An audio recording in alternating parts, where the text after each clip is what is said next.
Today we're working on a 1997 Seadoo XP. The owner wants to remove the oil injection pump because thinks that it's failing, causing some plug issues. So I know a lot of people don't recommend removing this. They recommend replacing the lines and even the drive that comes off the crank to run the pump. If it's plastic, it may have broken. But I'm just going through what the customer wants here, which is remove the pump, and maybe we'll put it back on later, but today we're going to do the removal process. So first step, you want to take off this plate here. There's 6 Allen head screws. This is basically the air cleaner, air filter plate for the carburetors. All right, with those 6 bolts out, you kind of got to come away from the carburetors up and then at an angle here.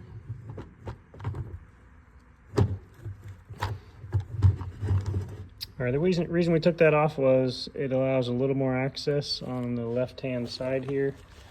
There's an oil injection line that's down in here. See if I can get a sight on it. It's a little hard. It's one of these lines right here, these small black with white overspray. You got one on this side. You see it goes into that little fitting. You're gonna have to pull that hose off and stick a rubber cap over that fitting, and then the other one goes underneath and it comes out on the other side down there at the bottom in that fitting. So that's the one that you'll have to reach underneath the front side of the motor, the carburetor side of the motor, down under here, and that's why I removed the air cleaner, just to give a little more access. First thing though, we want to take on this main incoming oil line to the oil pump, that one right there. The oil pump is on the front here. It's got 2 bolts.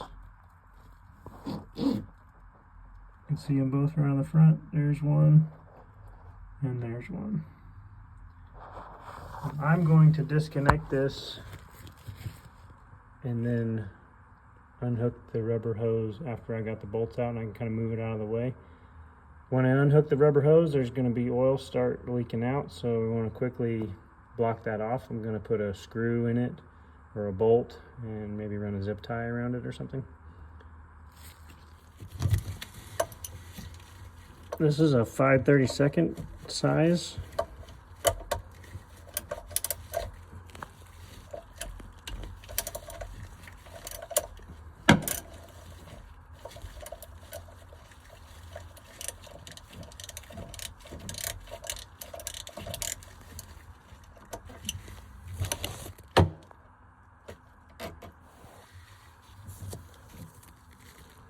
Here's the first one.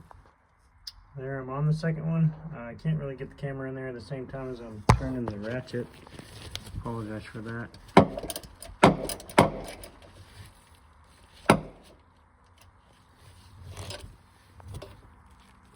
second one's much shorter. Doesn't have as much of a body to go through on the oil pump. I'm gonna unplug this electrical connector right here on top,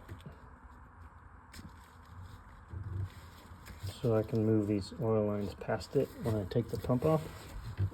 So I can move it up out of the way here. And then I can see the oil lines clearly to be able to take a clamp off, or that one's zip tied on. So I'll be cutting a zip tie, pulling the hose, trying to minimize the oil spill, and getting a bolt to stick in the end of it. All right, here's your block off plate kit with 2 of the rubber caps to go over the injector fittings, and then 2 bolts to bolt it down. And here's the block off plate with the boss nut that sticks inside. It did not come with an O-ring. It should. So I just went to an air conditioning O-ring kit, grabbed one that I think will fit. I'm gonna go with that. Got a couple size different bolt screws to try in that hose and a zip tie to get ready. All right, I needed a pretty big bolt to go in that, so I had to go get another one. And just thread it in there. Probably got it in there 3/4 of an inch. I don't think it's gonna need this zip tie because it's pretty tight, but jet skis have a lot of engine vibration, so I'm just gonna do this for an extra measure. I'll set the phone down and get that good and tight. So if you want to reduce your chances of leaking even further, you zip tie that hose up higher than the level of the tank, of the oil tank, and then gravity won't allow the oil to leak out of that. So next we're going to disconnect the small hoses right here that lead to the injectors on the engine. So we'll peel them off of there and throw a rubber cap on that injector fitting. And then I'm going to just probably move this pump out of the way. I'm not going to remove it from the jet ski in case somebody wants to reinstall it at a later date. There's a chance that it could just need adjusted or cleaned out. There's a chance that these lines are failing, although if they're failing, it's unlikely that you'd get a rich condition. That'd be more like a lean condition. So there's also a possibility that the carburetors in this jet ski are needing adjusted and it's just getting a rich fuel mixture altogether. And that's what's causing the plugs to foul. But I don't have time to adjust the carburetors right now, and we're just going to eliminate the oil pump, and the customer can go test run and see if the fouling condition is fixed or not. Pretty hard to get a camera in there, but I'm going to try this pick tool.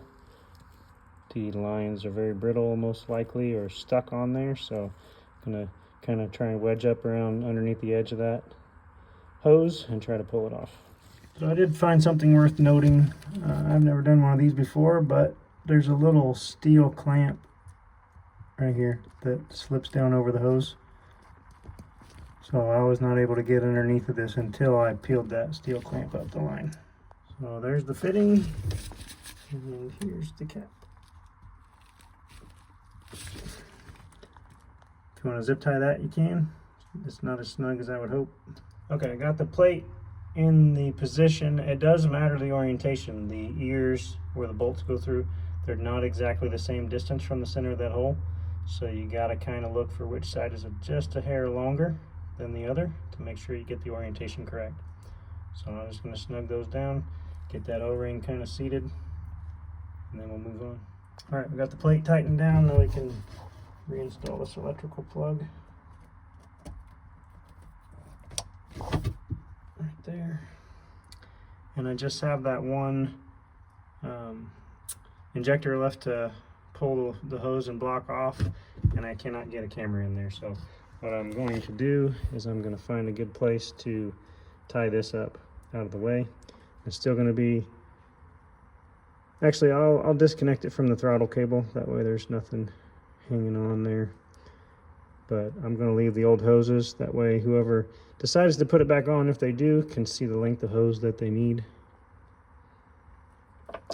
That's pretty much the end of the job. You just got to put your air cleaner assembly back on the seat. If you like today's video, please subscribe to the channel.